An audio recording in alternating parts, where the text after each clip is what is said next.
J'ai payé les frais de scolarité de ma sœur, puis elle a demandé à mon père de me retirer de son testament d'1 million de dollars.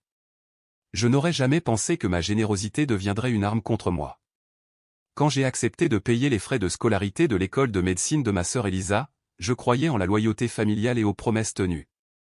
Nous serons partenaires dans cette épreuve, avait-elle juré, les yeux brillants de larmes de gratitude. 2 ans et 87 000 dollars plus tard, j'ai découvert la vérité lors de la lecture du testament de mon père. Tandis qu'Elisa héritait du patrimoine familial d'1 million de dollars, je ne recevais que sa montre et quelques livres. Comme Rebecca a déjà reçu sa part, lut l'avocat à haute voix, ses yeux évitant les miens. Mon sacrifice avait été réécrit comme mon héritage. La manipulation de ma sœur avait été récompensée. Ma place dans la famille avait été calculée au dollar près et rejetée. Ils s'attendaient tous à ce que j'accepte cette trahison avec la même responsabilité silencieuse dont j'avais fait preuve toute ma vie. Ils étaient sur le point de découvrir leur erreur. Juste avant de reprendre, j'aimerais savoir d'où vous nous regardez aujourd'hui et si vous appréciez ces histoires. Assurez-vous d'être abonné car l'épisode spécial de demain est un épisode que vous ne voulez absolument pas manquer.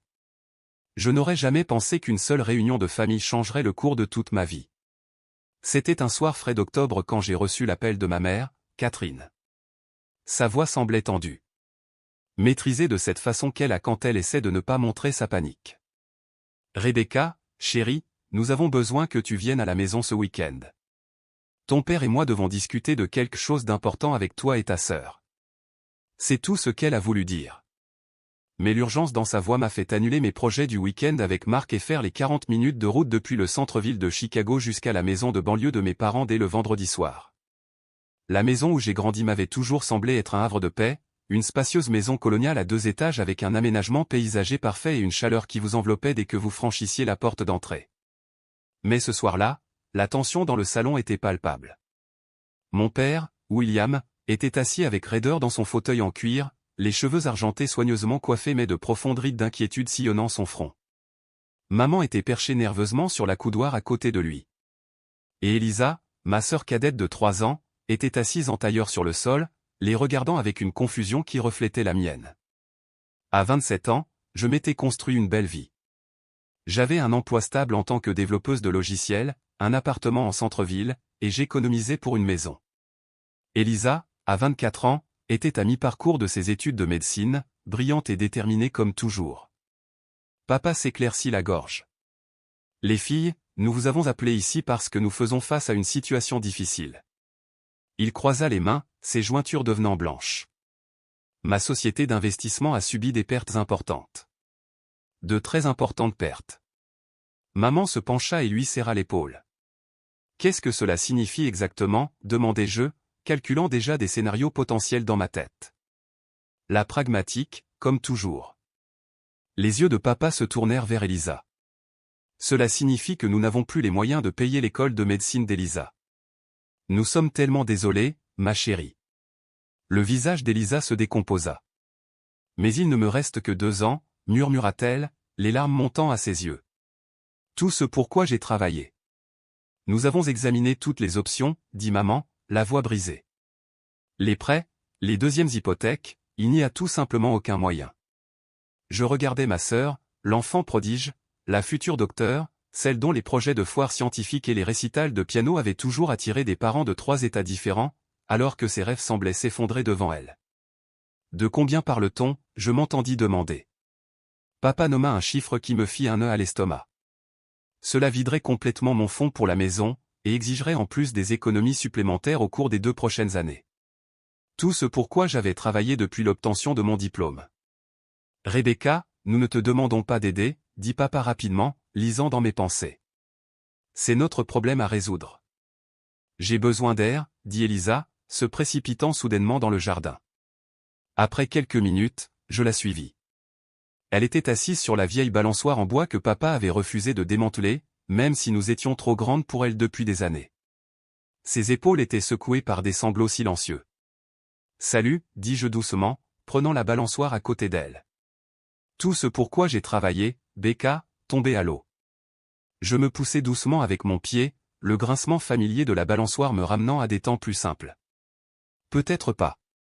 Elle leva les yeux, son visage strié de larmes illuminé par les lumières du patio. Qu'est-ce que tu veux dire? Cette nuit-là, j'ai à peine dormi. J'ai appelé Marc depuis ma chambre d'enfant, expliquant la situation tout en faisant les 100 pas sur le tapis bleu délavé. Becca, c'est tout ton fonds pour la maison, dit Marc, l'inquiétude évidente dans sa voix, celui dont nous parlions d'utiliser ensemble un jour. Je sais. Et que se passera-t-il quand tu auras besoin de cet argent? Quand est-ce qu'elle te remboursera? Des questions valides qui me nouèrent l'estomac d'anxiété. Je ne sais pas encore. Nous n'avons pas réglé les détails. Promets-moi juste que tu vas bien y réfléchir avant de t'engager à quoi que ce soit, dit Marc. Je sais que c'est ta famille, mais tu mérites de penser à toi d'abord de temps en temps. Le lendemain matin, Elisa et moi étions assises à la table de la cuisine avec des tasses de café fumant entre nous. Nos parents étaient sortis pour nous laisser de l'espace, bien que je soupçonne qu'ils espéraient que j'interviendrais pour résoudre leurs problèmes. Si je t'aide, dis-je prudemment, nous avons besoin d'un véritable accord avec des conditions de remboursement. Elisa hocha la tête avec empressement. Bien sûr, n'importe quoi. Une fois que tu seras médecin, tu m'aideras à acheter la maison pour laquelle j'économise. Nous serons partenaires dans cette épreuve, dit-elle, les yeux brillants d'un espoir renouvelé. Je te le jure, Becca, je n'oublierai jamais ce que tu fais pour moi. Contre l'avis de Marc, j'ai décidé de formaliser notre arrangement. J'ai rédigé un contrat simple décrivant le calendrier des paiements et les conditions de remboursement une fois qu'Elisa commencerait sa carrière médicale. Quand je le lui ai présenté, elle n'a pas hésité à signer. C'est si officiel, rit-elle en griffonnant sa signature. Papa entra dans la salle à manger juste au moment où nous finissions. Il prit le contrat, le lisant à travers ses lunettes de lecture. Un petit sourire se forma sur ses lèvres.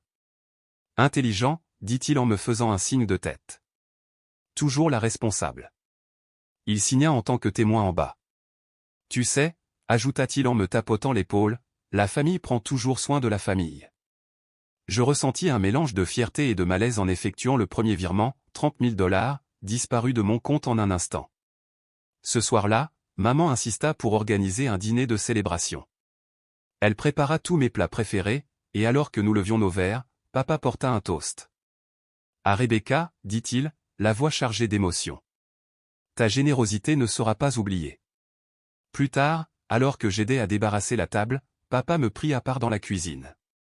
Ce genre de loyauté ne restera pas sans récompense dans ma planification successorale, dit-il à voix basse. Je veux que tu le saches. Je n'y ai pas prêté attention. À l'époque, la planification successorale semblait si lointaine, et je n'aidais pas Elisa pour un gain futur. Les sacrifices s'accumulèrent rapidement après cela. Un mois plus tard, ma patronne m'a convoqué dans son bureau. Le poste de Seattle est à toi si tu le veux, dit-elle. Une augmentation de salaire de 20%, une voie vers un poste de direction, mais tu devrais déménager le mois prochain. J'ai pensé aux paiements restants que j'avais promis à Elisa, au fait d'être à 3 fuseaux horaires de ma famille pendant cette période fragile. Je suis désolé, dis-je. Je ne peux pas quitter Chicago en ce moment. La déception de Julie était évidente. Ce train ne passe pas souvent, Rebecca. Refuser cette offre ralentira votre progression ici. Je comprends. Avec mes finances mises à rude épreuve, mon bel appartement du centre-ville est devenu un luxe que je ne pouvais plus me permettre. Marc m'a aidé à déménager dans un endroit plus petit, dans un quartier qui le mettait mal à l'aise. C'est juste temporaire, je l'assurais alors que nous montions des boîtes dans l'escalier étroit. Une fois qu'Elisa commencera à me rembourser, je trouverai quelque chose de mieux. Marc ne répondit pas, hocha simplement la tête et attrapa une autre boîte. À Noël, la tension se manifestait de manière inattendue. Nous nous sommes réunis chez mes parents, le sapin scintillant des mêmes ornements que nous avions depuis l'enfance. Les cadeaux en dessous racontaient leur propre histoire. Elisa reçut un nouvel iPad, des bottes de créateur et des écouteurs à réduction de bruit pour étudier. Je reçus une écharpe, un livre et une photo de famille encadrée. Nous sommes un peu à court cette année, expliqua maman d'un ton d'excuse en voyant mon expression. Mais nous voulions nous assurer qu'Elisa ait tout ce dont elle a besoin pour l'école. Cette nuit-là, alors que nous étions assis autour du feu, j'ai mentionné quelques problèmes avec mon nouvel appartement, un robinet qui fuyait, un chauffage peu fiable. Oh, ça me rappelle, m'interrompit maman en se tournant vers Elisa. Raconte à tout le monde cette fascinante rotation en neurologie que tu viens de terminer. Le changement de sujet était si brusque qu'il m'a laissé sans voix. Marc et moi nous sommes disputés sur le chemin du retour. Ils ne voient même pas ce que tu fais pour eux, dit-il, les jointures blanches sur le volant. Il continue de tout lui donner pendant que tu vis dans cet appartement affreux. Elle est en école de médecine. C'est stressant. Et toi, tu fais des semaines de 60 heures pour la soutenir. C'était quand la dernière fois que tes parents t'ont demandé comment tu allais? Je n'avais pas de réponse à cela. Les heures supplémentaires devinrent nécessaires alors que les paiements continuaient. Les soirées en amoureux avec Marc devinrent rares, puis inexistantes. Quand nous nous voyions, la conversation tournait inévitablement autour de ma situation familiale. Je pense simplement qu'on profite de toi, dit-il lors de ce qui était censé être un bon dîner au restaurant, notre premier depuis des mois. Tu ne comprends pas l'obligation familiale, répliquai-je sèchement. Son visage se durcit. Non, je le comprends parfaitement. Je pense juste que ça devrait aller dans les deux sens. Le paiement final arriva à échéance juste avant la remise des diplômes d'Elisa. Un total de 87 000 $, transférés de mon compte au sien sur 2 ans. Mes économies complètement épuisées, mais je ressentis un sentiment d'accomplissement en la regardant traverser cette scène parmi les meilleures de sa promotion. À la fête de remise des diplômes, je me tenais près de la table des boissons, prenant un moment seul. La voix de papa parvint de la pièce voisine, où il parlait à ma tante et mon oncle. Elisa a tout fait toute seule, disait-il fièrement, en traversant des épreuves incroyables. C'est le genre de détermination qu'elle a. Je me figeai, le verre à mi-chemin de mes lèvres. Elle a tout fait toute seule? La déclaration me frappa comme un coup physique. Non seulement mon sacrifice n'avait pas été reconnu, mais il avait été entièrement effacé du récit. La remise des diplômes de l'école de médecine d'Elisa eut lieu dans le grand auditorium de l'université. J'arrivai tôt, espérant avoir une bonne place, pour découvrir que des sièges spéciaux pour la section familiale avaient été réservés à l'avant, où mes parents étaient assis, rayonnants. Je trouvai une place à mi-chemin, parmi les parents éloignés et les amis. Quand Elisa monta sur scène pour son discours en tant que l'une des meilleures diplômées, elle était radieuse dans sa toque et sa toge, sa voix portant clairement à travers la salle. « Je ne serais pas ici sans le soutien incroyable de mes parents, dit-elle, les yeux brillants. Maman, papa, vous avez tout sacrifié pour m'aider à réaliser ce rêve. Vous n'avez jamais faibli, même lorsque les finances sont devenues serrées. J'attendis qu'elle continue, qu'elle reconnaisse ma contribution. Elle ne le fit pas. La réception qui suivit fut un tourbillon de félicitations et de photographies. Quand j'ai finalement réussi à atteindre Elisa, elle m'a serré fort dans ses bras. Tu te rends compte? Docteur Elisa Reed, gloussa-t-elle. Je suis si fier de toi, dis-je, le pensant malgré la piqûre de son omission. On l'a fait. Son sourire vacilla légèrement avant de revenir. Oui, nous l'avons tous fait, dit-elle, avant d'être emportée par un groupe de ses camarades de classe. 3 semaines plus tard, Elisa appela avec une nouvelle excitante. Elle avait obtenu un poste de résidente prestigieux à Boston. C'est incroyable, dis-je. Quand commences-tu? Le mois prochain. Tout se passe si vite, s'enthousiasma-t-elle. Écoute, je déteste demander, mais pourrais-tu m'aider avec les frais de déménagement? Juste un prêt jusqu'à ce que je reçoive mon premier salaire. La demande me fit hésiter. Elisa, et notre plan de remboursement? Tu es censé commencer à me rembourser maintenant que tu es diplômé. Un temps de silence suivit. Oh, ça, dit-elle, son ton se refroidissant. Becca, c'était juste une formalité. Tu sais que je ne peux pas commencer à rembourser tout de suite. Je suis encore pratiquement une étudiante pendant ma résidence. L'accord dit que. Je m'en occuperai quand je serai établie, interrompit-elle. Peut-être dans quelques années. Tu es un peu intense à ce sujet. Ce soir-là, Marc est venu avec des plats à emporter et du vin. Nous avions travaillé sur notre relation, essayant de nous reconnecter après les années stressantes passées à soutenir Elisa. Alors que nous étions assis sur mon minuscule balcon, il a soudainement pris ma main. Rebecca, j'ai beaucoup pensé à nous, commença-t-il. Je t'aime, et je veux un avenir avec toi. Mon cœur se gonfla. Je le veux aussi. Mais il continua, son expression devenant sérieuse. Nous devons établir des limites avec ta famille.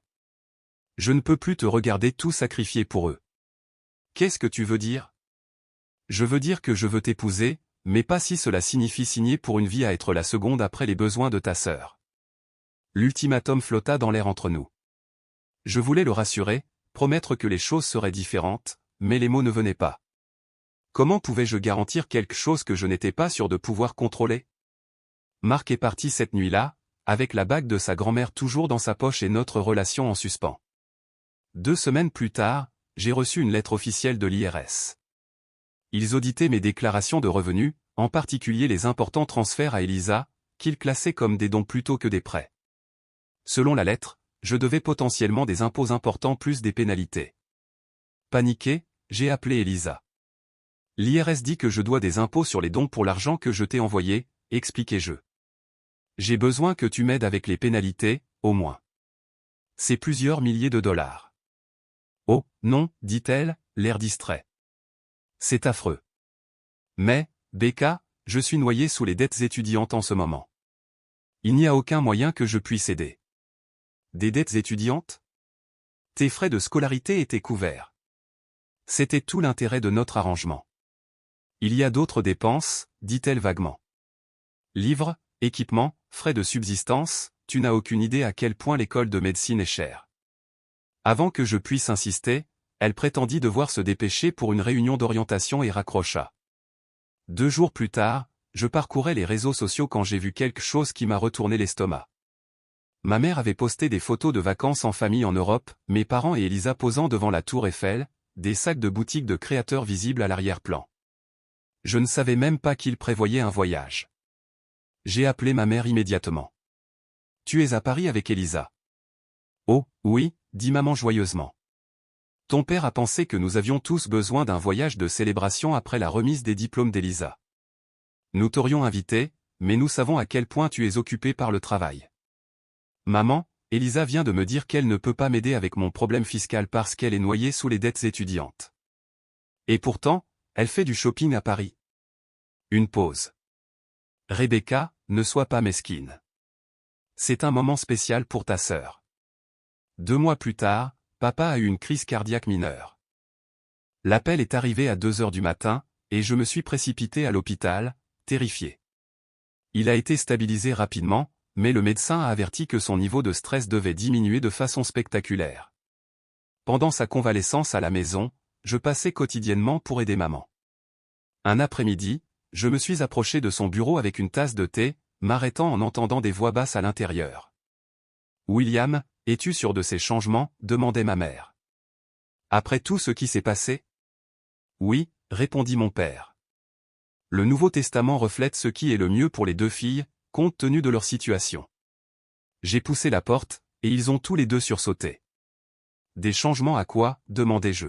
« Juste de la paperasse ennuyeuse, » dit papa en mélangeant les documents sur son bureau. « Et ce thé ?» La semaine suivante, j'ai croisé Madame Thompson, une amie de la famille, à l'épicerie. Son salut gêné m'a dit que quelque chose n'allait pas. « Je suis tellement désolée pour tes difficultés, ma chère, » dit-elle en me tapotant le bras. « Des difficultés ?» Elle avait l'air mal à l'aise. « Eh bien, Elisa a mentionné que tu avais des problèmes d'argent, des problèmes de dépenses. Nous espérons tous que les choses s'arrangeront pour toi. » De la glace se forma dans mon estomac. Qu'est-ce qu'Elisa a dit exactement? Juste que tu avais été financièrement irresponsable et que tu avais dilapidé tes économies dans, eh bien, des choses futiles. Elle baissa la voix. Elle s'inquiète pour toi. La trahison m'a profondément blessé. Pendant que j'avais vécu dans un appartement exigu, faisant des heures supplémentaires pour tenir ma promesse envers elle, Elisa avait raconté une histoire selon laquelle j'étais dépensière. Quelques jours plus tard, papa m'a invité à déjeuner. Tout au long du repas, il a posé des questions inquisitrices sur mes finances. Avais-je envisagé de prendre un appartement encore plus petit? Contribuais-je suffisamment à mon 401K? Peut-être devrais-je suivre mes dépenses plus attentivement. Papa, je fais attention à l'argent. Tu le sais. Il hocha la tête, mais son expression resta préoccupée. C'est juste qu'Elisa a mentionné que tu pourrais avoir du mal avec ton budget. Elle s'inquiète pour toi.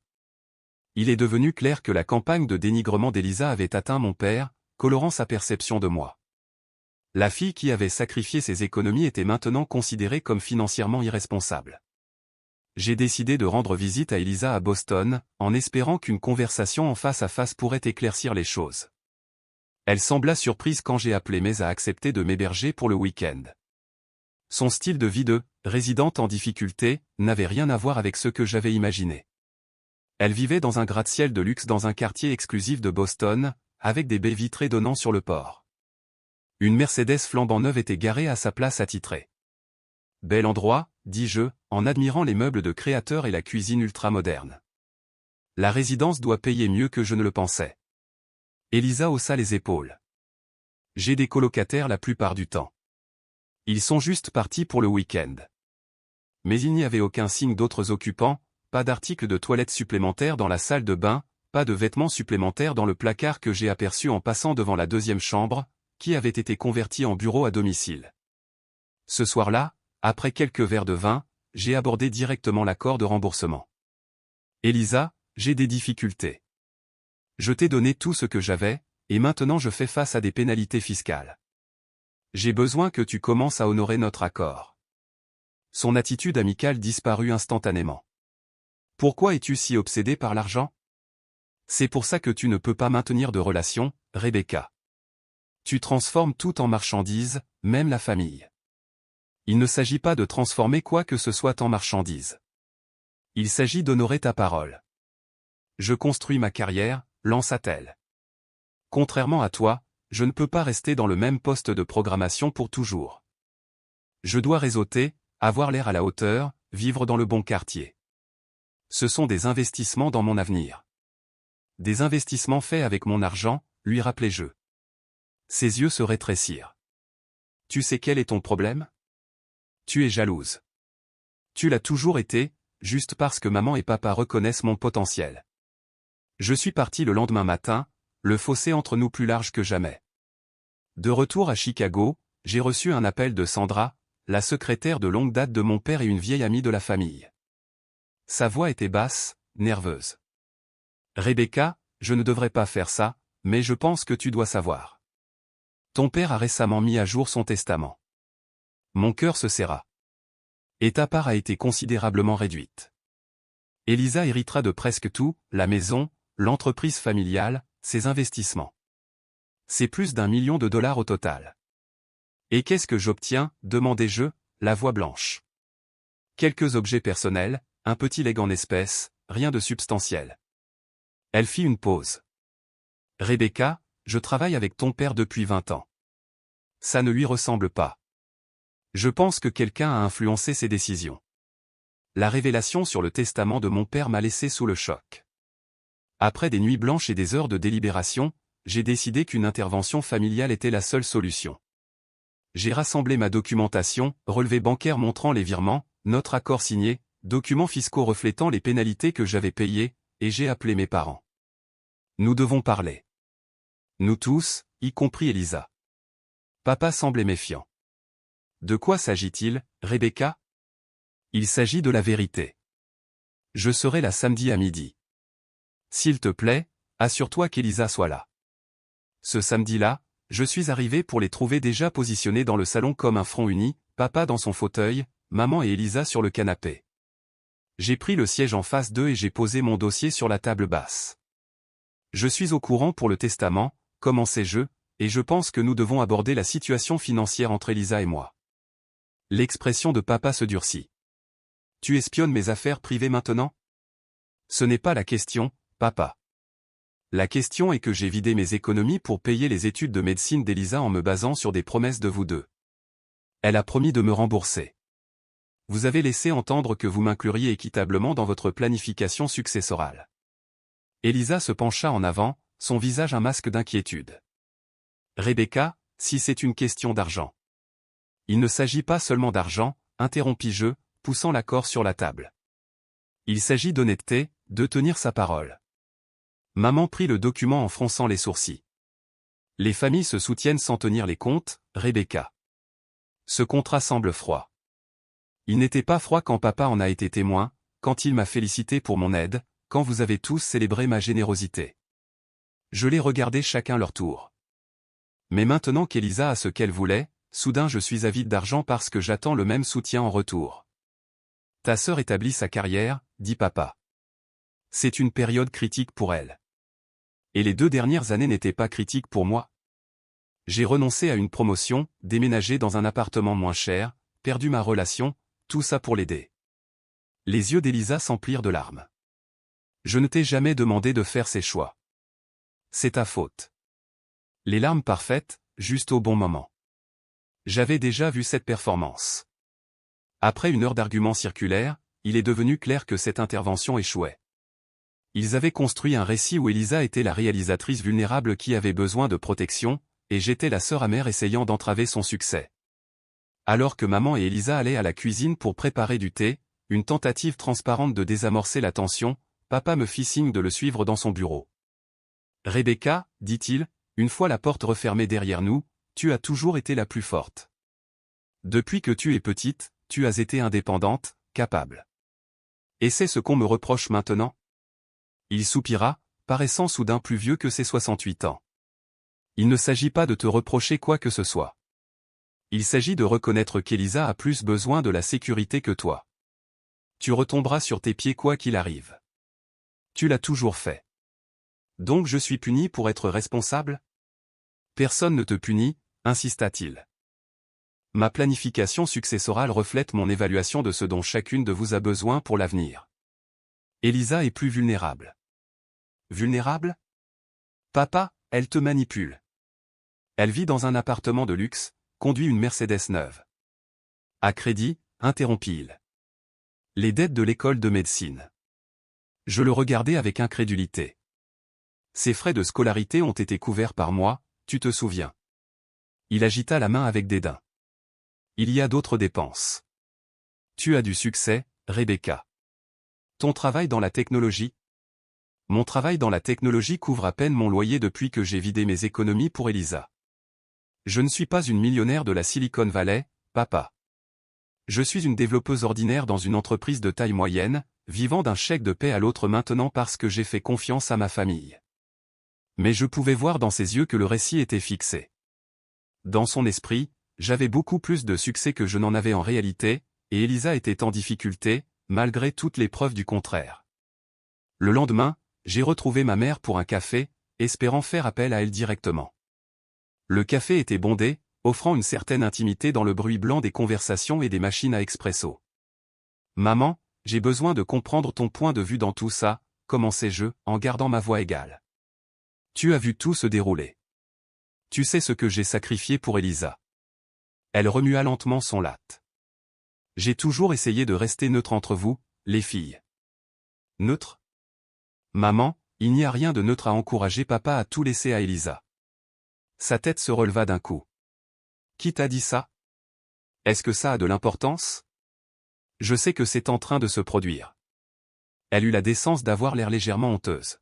« Ta sœur a toujours eu besoin de plus de soutien, Rebecca. Tu es trop indépendante pour ton propre bien parfois. Nous nous inquiétons pour Elisa. Nous ne nous inquiétons pas pour toi. Peut-être que vous devriez commencer. » Ce soir-là, j'ai reçu un courriel qui avait été mal acheminé vers mon ancienne adresse électronique familiale, que je ne consultais que rarement. C'était une conversation entre ma mère et mon père datant de 6 mois, lorsque papa avait commencé à envisager de modifier son testament. « Rebecca s'en sortira quoi qu'il arrive », avait écrit ma mère. Elle a toujours été trop indépendante pour son propre bien, et un héritage plus modeste pourrait en fait lui apprendre à compter davantage sur la famille. Elisa a besoin de notre protection, surtout avec ses prêts étudiants. Des prêts étudiants qui n'existaient pas, puisque j'avais couvert ses frais de scolarité. La tromperie était plus profonde que je ne l'avais imaginé. Le lendemain, j'ai contacté un ami qui travaillait dans la banque d'investissement et lui ai demandé de vérifier discrètement la situation financière de l'entreprise de mon père à l'époque où ils avaient prétendu avoir des difficultés.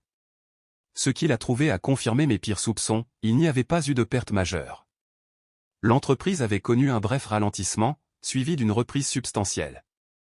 Les difficultés financières qui m'avaient incité à intervenir avaient été grandement exagérées, voire entièrement fabriquées. Il m'avait manipulé pour que j'épuise mes économies tout en préservant le patrimoine familial pour l'héritage futur d'Elisa. Avec une inquiétude croissante, j'ai pris rendez-vous avec une avocate spécialisée dans les litiges financiers familiaux. Son bureau était petit mais impeccable, avec des diplômes élégamment affichés sur les murs. « D'après ce que vous avez partagé, » dit-elle après avoir examiné mes documents, « l'accord avec votre sœur est techniquement valide. Cependant, le poursuivre serait coûteux et prendrait du temps. Elle se pencha en avant. Et cela endommagerait presque certainement de façon permanente vos relations familiales. Êtes-vous préparé à cette éventualité? Je pense que ces relations sont déjà endommagées, répondis-je. Au-delà de toute réparation, peut-être. Elle hocha la tête avec sympathie. Quant à contester le testament, ce serait encore plus difficile. Votre père est vivant et semble sain d'esprit. Prouver une influence indue serait une bataille difficile sans preuve substantielle. Alors que la nouvelle du conflit se propageait dans la famille, des lignes furent rapidement tracées. La plupart des parents se rangèrent du côté de mes parents et d'Elisa, m'exhortant à « laisser tomber » pour le bien de l'harmonie familiale. Seule ma tante Martha, la sœur de mon père, se tint fermement à mes côtés. Ce n'est pas la première fois que cela se produit dans notre famille, me dit-elle lors d'un déjeuner. Ta grand-mère a favorisé ton père par rapport à moi de la même manière. L'histoire se répète. La validation de Martha me donna de la force, mais l'isolement du reste de la famille commençait à peser. Puis vint le point de rupture. Après un appel téléphonique particulièrement houleux avec mon père au sujet de la succession, il a subi une crise cardiaque majeure. Je me suis précipité à l'hôpital, morte d'inquiétude à l'idée que notre dispute l'ait provoquée. Dans la salle d'attente, Elisa m'a confronté, sa voix juste assez basse pour que les autres visiteurs ne puissent pas entendre mais assez forte pour atteindre les membres de notre famille élargie à proximité. Tu es contente maintenant, siffla-t-elle. C'est ta cupidité qui a fait ça. Il mettait à jour ses documents financiers à nouveau parce que tu n'arrêtais pas de lui mettre la pression. Ma tante Rose halta. Un cousin détourna le regard, mal à l'aise. Le récit s'écrivait en temps réel, j'étais la méchante qui avait mis en danger la vie de notre père par ma cupidité. Pendant que papa se remettait aux soins intensifs, maman m'a demandé de l'aider à organiser son bureau à la maison, à rassembler les documents importants dont les médecins pourraient avoir besoin. En triant les papiers, j'ai découvert un journal relié en cuir dans le tiroir de son bureau. Je savais que je ne devrais pas le lire, mais quelque chose m'a poussé à l'ouvrir. Les entrées couvraient des décennies, y compris de nombreuses réflexions sur sa relation avec Elisa et moi. Un passage datant d'il y a des années m'a fait m'enfoncer dans son fauteuil de bureau, les mains tremblantes, Rebecca me ressemble trop. Pragmatique, mais froide. Elle fera toujours le choix responsable, mais se connectera-t-elle jamais vraiment avec les gens? Elisa me rappelle tellement ma mère, chaleureuse, passionnée, le genre de personne qui illumine une pièce. Je sais que je ne devrais pas avoir de favoris, mais comment le cœur pourrait-il ne pas être attiré par ce qu'il reconnaît comme spécial? Les mots se brouillèrent alors que les larmes remplissaient mes yeux. Toutes ces années, j'avais été jugé par rapport à une grand-mère que je n'avais jamais rencontrée, jugée déficiente d'une manière que je ne pouvais pas contrôler. Les choix responsables que j'avais faits n'étaient pas valorisés, ils étaient attendus. Ma personnalité était une déception comparée au charisme inné d'Elisa. Le lendemain, à l'hôpital, j'ai trouvé Elisa seule dans la salle d'attente familiale. La colère et la douleur me propulsèrent en avant.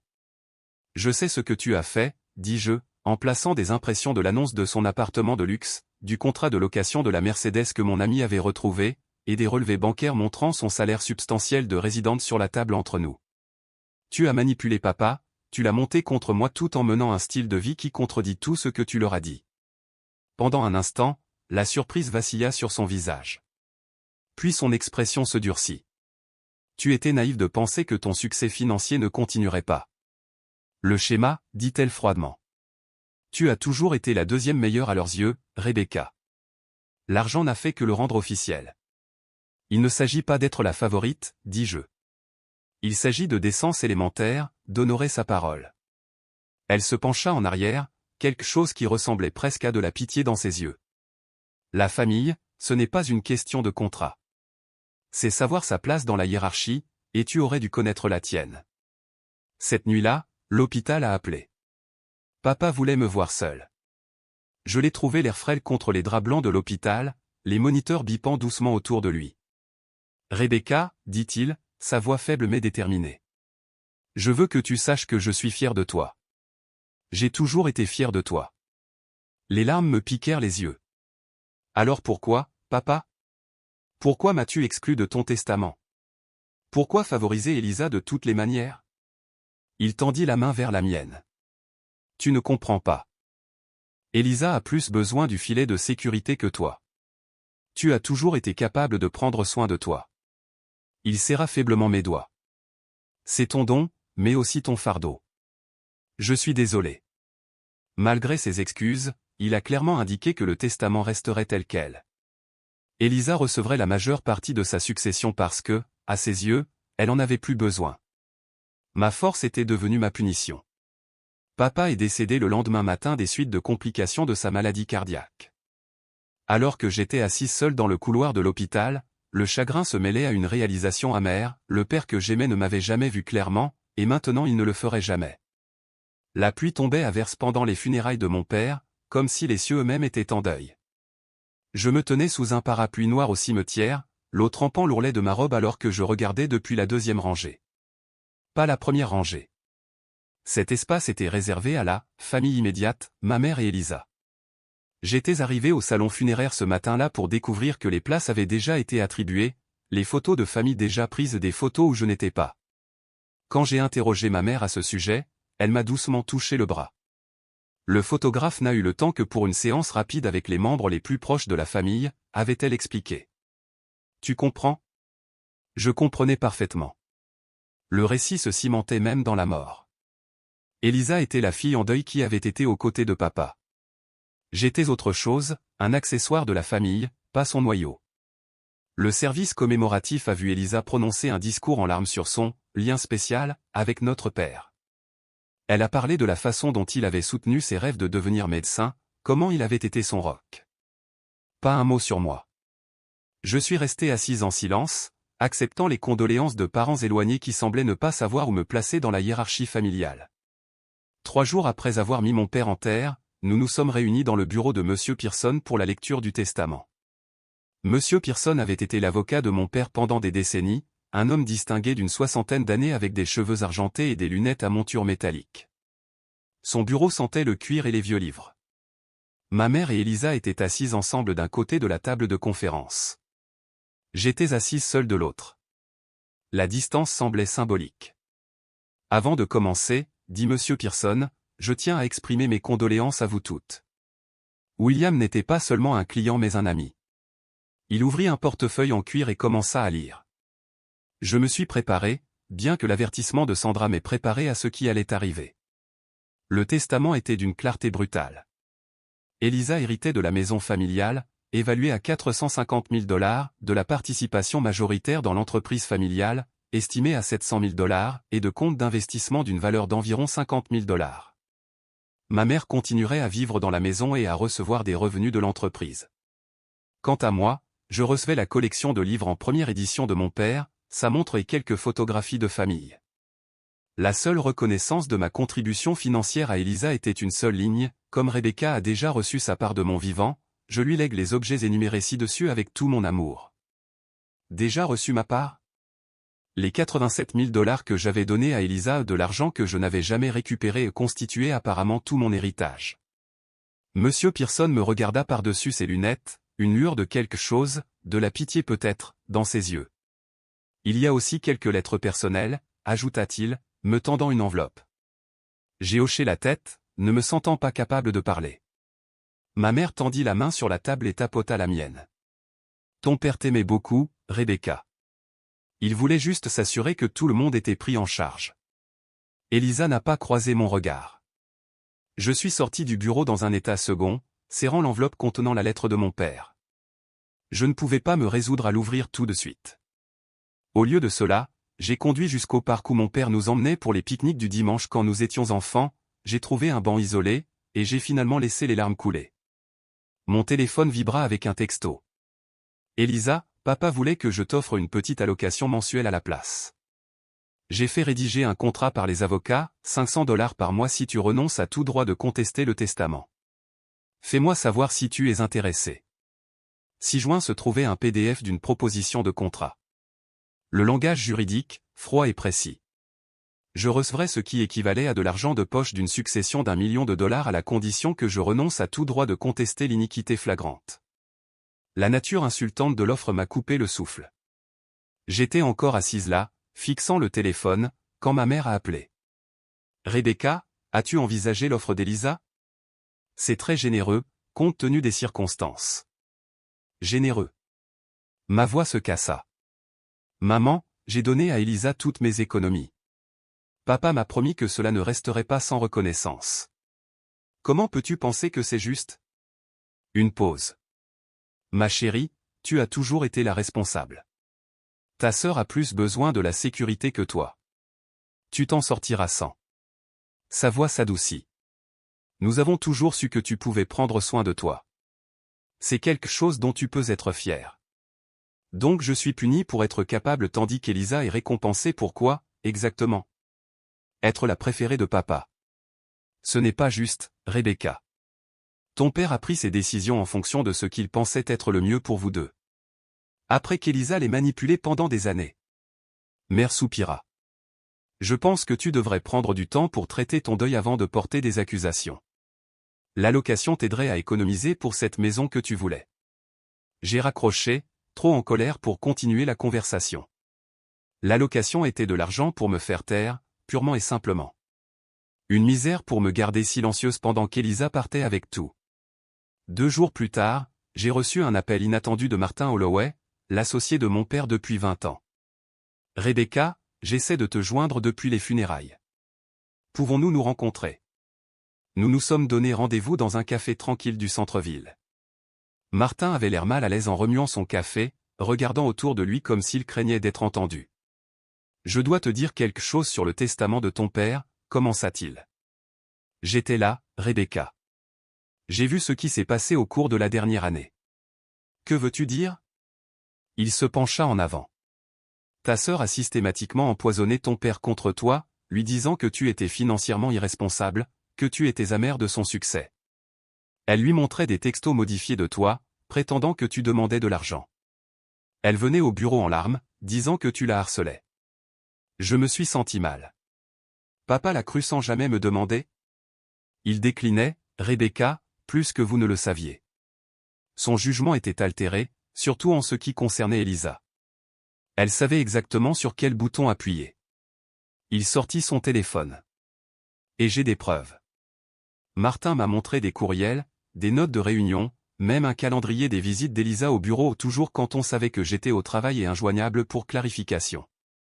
Il a documenté le schéma parce que cela l'avait préoccupé, surtout à mesure que la santé de mon père se détériorait. Il y a plus, dit-il. L'entreprise familiale vaut bien plus que ce que l'on pensait. Il y a eu une percée technologique majeure dans notre industrie qui va transformer la valeur de l'entreprise. Ton père savait que cela allait arriver. L'héritage est plus proche de 3 millions de dollars, pas de 1,2 à 2 millions. La trahison s'approfondissait à chaque révélation. Non seulement Elisa avait manipulé mon père, mais elle l'avait fait avec un œil calculateur sur un prix bien plus grand que je ne l'avais réalisé. Une dernière chose, dit Martin en faisant glisser son téléphone sur la table. Tu devrais entendre ça. Il a joué un enregistrement. La voix d'Elisa, légèrement étouffée mais reconnaissable, parlant à quelqu'un lors de ce qui semblait être un événement social. Rebecca n'était qu'un tremplin, disait-elle en riant. Papa allait toujours tout me laisser. Je devais juste m'assurer qu'elle ne se mette pas en travers de mon chemin. Ce n'était même pas difficile. Il a toujours cru tout ce que je lui disais sur elle. Je me sentis physiquement malade en l'écoutant. C'était quand? Le mois dernier. Fête de fin d'année. Elle ne savait pas que j'étais à proximité. Armé de ces nouvelles informations, je suis allé à la maison familiale le week-end suivant pour récupérer les quelques objets que mon père m'avait laissés. J'avais encore une clé, mais elle ne tournait pas dans la serrure. Après un moment de confusion, j'ai sonné à la porte. Ma mère a répondu, l'air troublé. Rebecca, je ne t'attendais pas. Je suis venu chercher les livres de papa et les autres choses qu'il m'a laissées. Ma clé ne fonctionne pas. Elle eut la décence d'avoir l'air embarrassée. Oui. Eh bien, Elisa a pensé que ce serait mieux si nous changions les serrures, puisque c'est sa maison maintenant, techniquement. Et tu as accepté ça? Elle est propriétaire de la maison, Rebecca. Elle me laisse rester ici. Je dois respecter ses décisions. Je fermai brièvement les yeux, maîtrisant ma colère. D'accord. Puis-je entrer et prendre mes affaires? Eh bien, c'est ça le problème. Elisa a dit qu'elle préférerait que tu prennes rendez-vous. Elle n'est pas à l'aise avec le fait que tu passes quand tu veux. Je fixai ma mère avec incrédulité. Un rendez-vous? pour entrer dans la maison de mon enfance pour récupérer des objets qui m'appartiennent légalement? Je sais que ça semble étrange, mais... Non, maman. Ce qui est étrange, c'est que tu permets ça. Ce qui est étrange, c'est que j'ai vidé mes économies pour Elisa, et maintenant je suis traité comme une intruse par ma propre famille. Elle tressaillit. Tu es contrarié. Je comprends. Pourquoi n'envoies-tu pas un courriel à Elisa pour convenir d'un moment qui convient à tout le monde?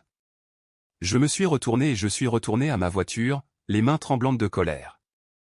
Dans le siège du conducteur, je suis resté assise un long moment, considérant mes options. Je pouvais envoyer un courriel furieux à Elisa.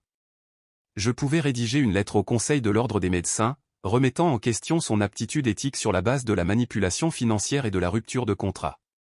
J'ai même commencé à écrire cette lettre ce soir-là, décrivant les façons dont Elisa avait violé la confiance de sa famille, me demandant à voix haute si un médecin qui pouvait si cruellement manipuler son père mourant et trahir sa sœur pouvait être digne de confiance pour le bien-être des patients.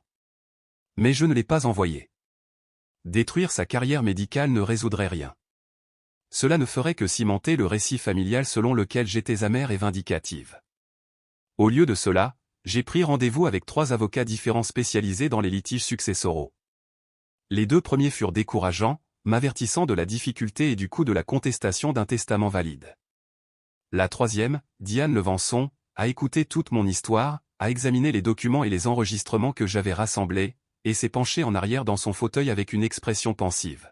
« Votre cas est plus solide que la plupart, dit-elle finalement. L'accord de prêt signé, les preuves de vos virements, la preuve de la manipulation délibérée d'un homme âgé dont la santé déclinait. Ce sera toujours difficile, mais je crois que nous avons des motifs pour contester à la fois le testament et pour poursuivre le remboursement du prêt séparément. Quelles sont nos chances? Pour le remboursement du prêt, assez bonnes, si nous pouvons prouver que l'accord était légitime et non contraint. Pour la contestation du testament?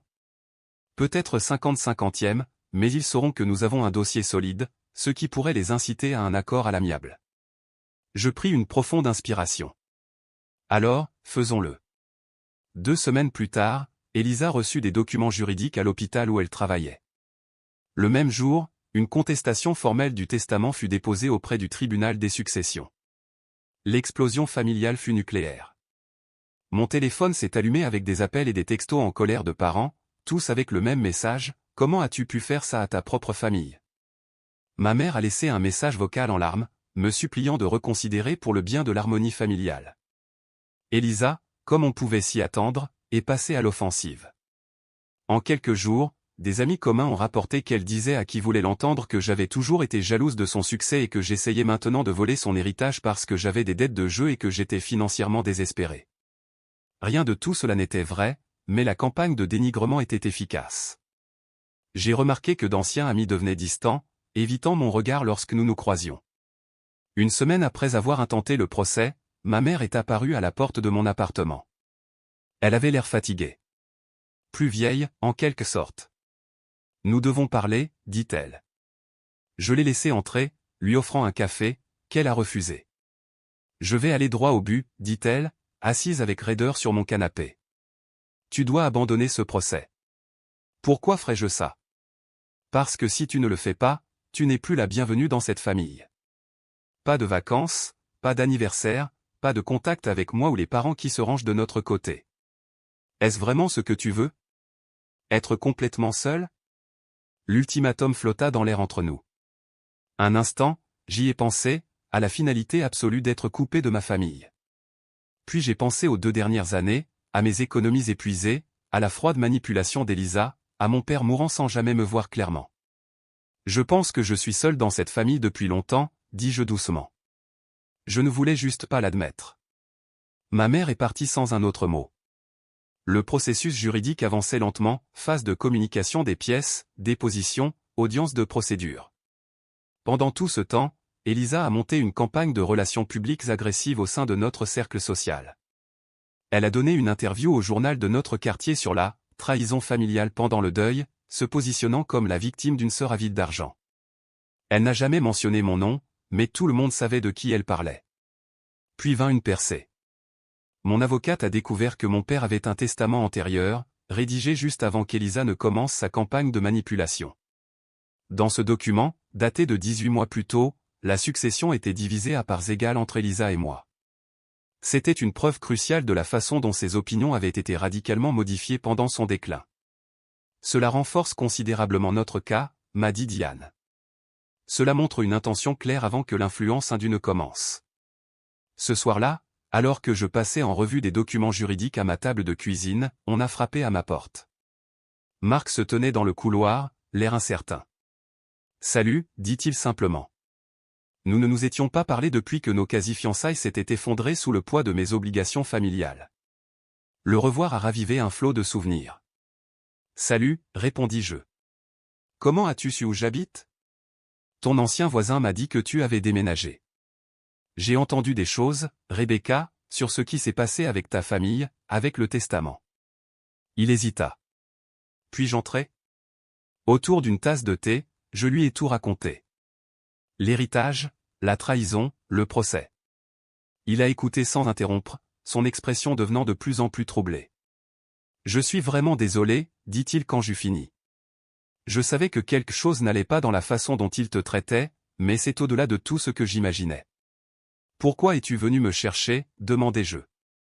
Parce que je n'ai jamais cessé de me soucier de toi. Il hésita. Et parce que je pourrais peut-être aider. J'ai des amis en criminalistique financière qui pourraient t'aider à retracer la piste de l'argent où les fonds de l'entreprise sont allés, comment les comptes de ton père ont été consultés. Si Elisa le manipulait financièrement aussi bien qu'émotionnellement, nous pourrions trouver des preuves. À l'approche de la date du procès, l'avocat d'Elisa a contacté avec une offre de règlement, 150 000 $ pour abandonner toutes les poursuites. C'était bien moins que ma juste part de l'héritage, moins même que le montant initial que je lui avais prêté pour l'école de médecine. Elle teste ta détermination, m'a conseillé Diane. Elle pense que tu accepteras un paiement rapide pour éviter le stress d'un procès. Que veux-tu faire ? J'y ai réfléchi toute la nuit. Le règlement me donnerait une certaine reprise financière, assez pour reconstituer mes économies. Mais il ne s'agissait plus seulement d'argent. Il s'agissait de la vérité. Rejetez-la, dis-je à Diane le lendemain matin. Nous allons au procès. 2 semaines avant le début du procès, ma mère a été interrogée sous serment par mon avocate. Je n'étais pas présente, mais Diane m'a appelé immédiatement après. Elle a craqué, a dit Diane. Sous serment, votre mère a admis qu'elle était au courant de la manipulation d'Elisa. Elle savait que l'accord de prêt était valide. Elle savait que votre père était influencé pendant son déclin. A-t-elle dit pourquoi elle a suivi le mouvement ? Elle a dit qu'elle protégeait l'enfant vulnérable. Elle croit toujours qu'Elisa avait plus besoin de l'héritage que vous. Cela est en fait notre cas, n'est-ce pas ? Considérablement. Elle a essentiellement admis être complice de l'influence indue que nous alléguons. La nuit précédant l'audience préliminaire, j'ai reçu un texto d'Elisa. Tu devrais peut-être reconsidérer ce procès. Tu te souviens de ta dépression nerveuse en 2e année de fac ? Comment ton employeur réagirait-il en sachant que sa développeuse de logiciels a été hospitalisée pour des problèmes de santé mentale ? Des choses comme ça peuvent vraiment nuire à une carrière dans la technologie. Elle menaçait de révéler ma lutte la plus privée, une hospitalisation de 3 semaines pour dépression après une période d'examen particulièrement brutale à l'université. Ma famille avait gardé le secret, me soutenant pendant ma convalescence. Maintenant, Elisa s'en servait comme d'une arme. J'ai transféré le texto à Diane, qui a répondu immédiatement, c'est de l'intimidation de témoin. Gardez-le. L'audience préliminaire était la première fois que je voyais Elisa en face à face depuis le dépôt de la plainte. Elle est arrivée flanquée de 2 avocats à l'allure coûteuse, vêtus d'un tailleur bleu marine conservateur qui criait « professionnel médical responsable ». J'étais assise à une table avec seulement Diane, me sentant en infériorité numérique mais résolue. Alors que le juge examinait les documents, Elisa a croisé mon regard de l'autre côté de la pièce et m'a adressé un petit sourire suffisant. À ce moment-là, quelque chose a changé en moi.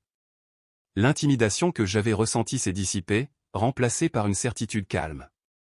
Je ne me battais pas seulement pour de l'argent, je me battais pour que la vérité soit reconnue. Le juge a statué qu'il y avait suffisamment de preuves pour aller au procès, rejetant la motion de non-lieu d'Elisa. À l'extérieur du tribunal, des journalistes du journal local se sont approchés, demandant un commentaire. Pour la première fois, j'ai décidé de parler publiquement. Cette affaire concerne le respect des promesses, dis-je simplement. J'ai tenu la mienne en payant l'école de médecine de ma sœur. Je demande au tribunal de s'assurer qu'elle tienne la sienne. Le matin du début du procès, Diane a appelé avec une nouvelle qui a tout changé. Nous avons un nouveau témoin, dit-elle, l'excitation dans sa voix.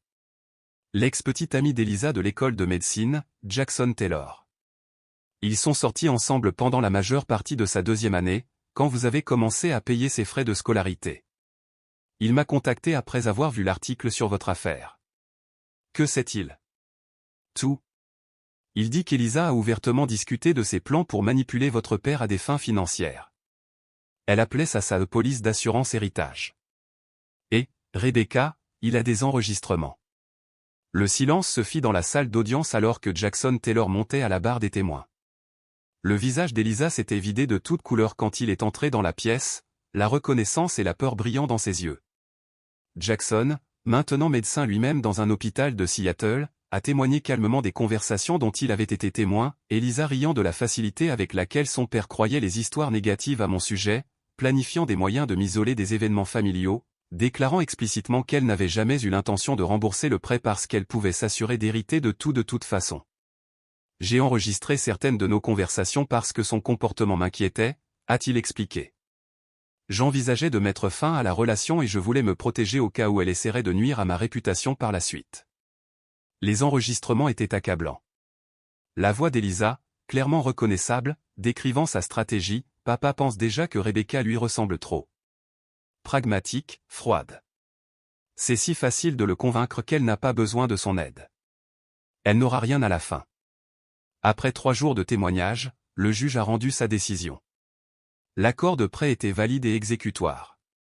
Elisa a été condamnée à rembourser la totalité des 87 000 $, plus les intérêts. Plus important encore, il a invalidé les parties du testament qui avaient été les plus affectées par la manipulation prouvée d'Elisa. L'entreprise familiale et les investissements seraient divisés à parts égales entre Elisa et moi, bien qu'elle conserverait la maison familiale. Le tribunal trouve des preuves claires et convaincantes d'influence indue pendant une période où la santé de William Reed déclinait, a déclaré le juge.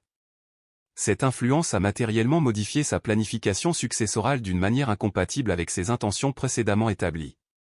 En quittant le tribunal, les journalistes nous ont entourés. Diane a fait une brève déclaration sur le fait que justice avait été rendue. Je suis restée silencieuse, la victoire ayant un goût amer sur fond de ma famille brisée. L'histoire a fait les nouvelles locales, puis a été reprise par plusieurs grands médias comme une mise en garde sur l'exploitation financière familiale.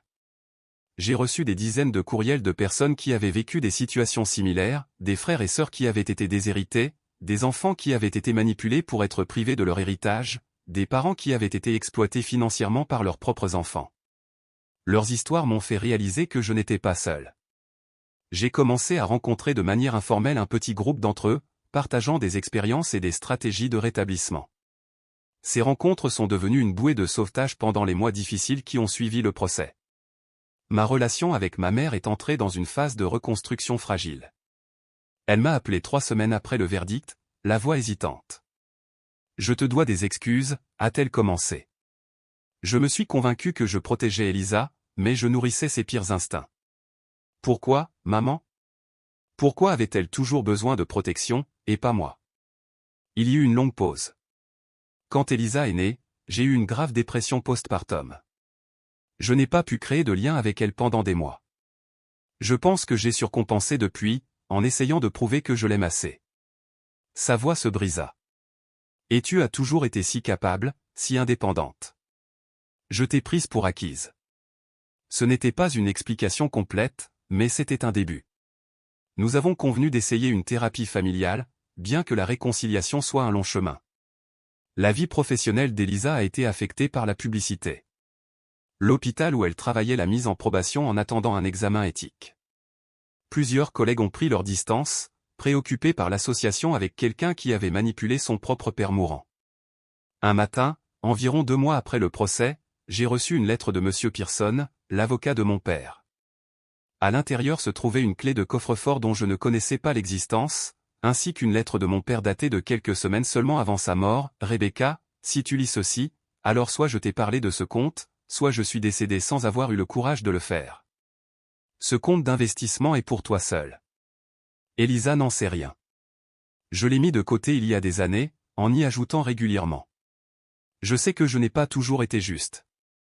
Au moment où j'ai réalisé comment Elisa me manipulait, ma santé déclinait, et je n'avais pas la force d'affronter la vérité. C'est ma tentative imparfaite de réparer une partie de ce tort. Je t'aimais, Rebecca. J'étais juste trop faible pour le montrer correctement à la fin. Papa. Le coffre-fort contenait la documentation d'un compte d'investissement à mon nom d'une valeur d'un peu plus de 200 000 $. Ce n'était pas égal à ce qu'Elisa avait failli prendre, mais c'était la preuve qu'une partie de mon père avait vu la vérité avant la fin. Avec ma part de l'entreprise familiale maintenant assurée, j'ai commencé à travailler avec Martin pour mettre en œuvre les changements que mon père avait résistés pendant des années, moderniser les opérations, s'étendre sur de nouveaux marchés. J'ai abordé cela non pas simplement comme la récupération de ce qui aurait dû être le mien, mais comme la construction de quelque chose qui reflétait ma propre vision et mes propres valeurs. Marc et moi avons prudemment commencé à reconstruire notre relation.